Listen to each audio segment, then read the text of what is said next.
And it all started with made-up stories about sabotage on the railways, where quite naturally and inevitably, various structures ended up getting wrecked.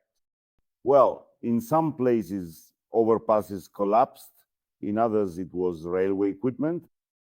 And in fact, it's about time all of this started falling apart, because the level of neglect, dilapidation, and destruction of the most important communal and technological facilities in Russia has long surpassed anything imaginable. The Kremlin's war-obsessed patient can't think about anything except killing Ukrainians.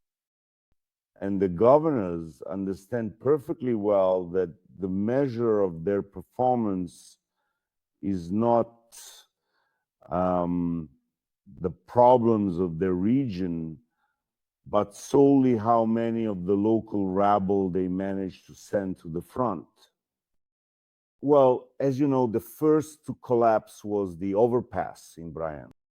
And Russian propaganda at the sight of the bloody corpses pulled from the train erupted in ecstatic howls about a Ukrainian terrorist attack.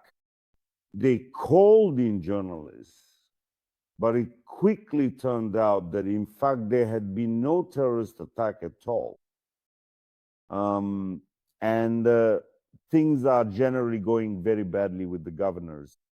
The thing is that very overpass in the Bryansk region that was the first to collapse. If you look at my Telegram channel, you'll see that as far back as May 25, the local authorities, road workers, and railway workers announced that this overpass was in a terrible, critical condition, and that it needed to be at least partially closed. There was also a report about the frightening vibrations of the overpass, the critical wear of the supports, deep chipping of the concrete, and sagging of the load-bearing structure.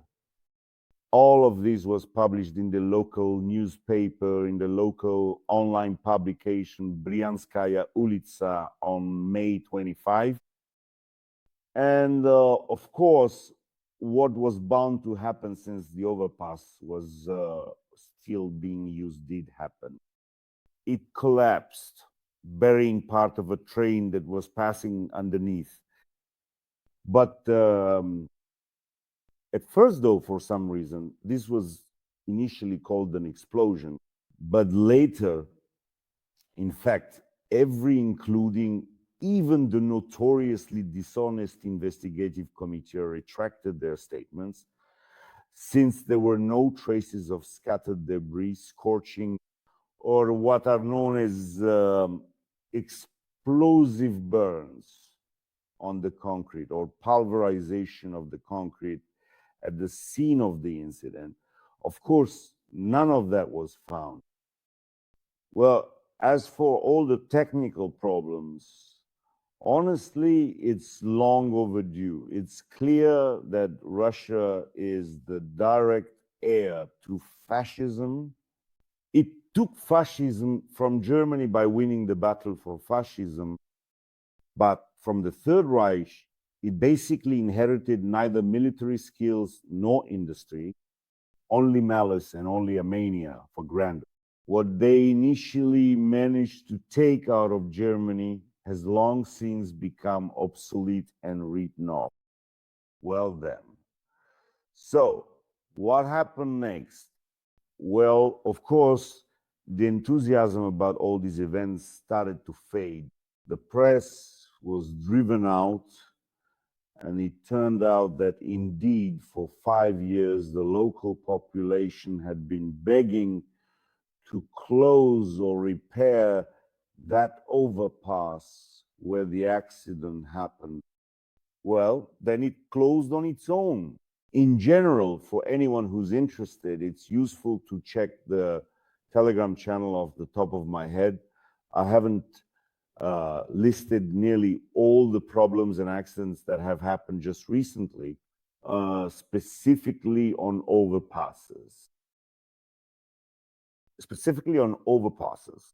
And there you can easily see that exactly the same thing happened in Moscow, right next to Begovaya station. That's not far from Belorusky railway station. And there was an absolutely identical case of an overpass collapse in Vyazma, then in the Amur region, in Arkhangelsk, in Kaliningrad, in Primorye, and so on and so forth.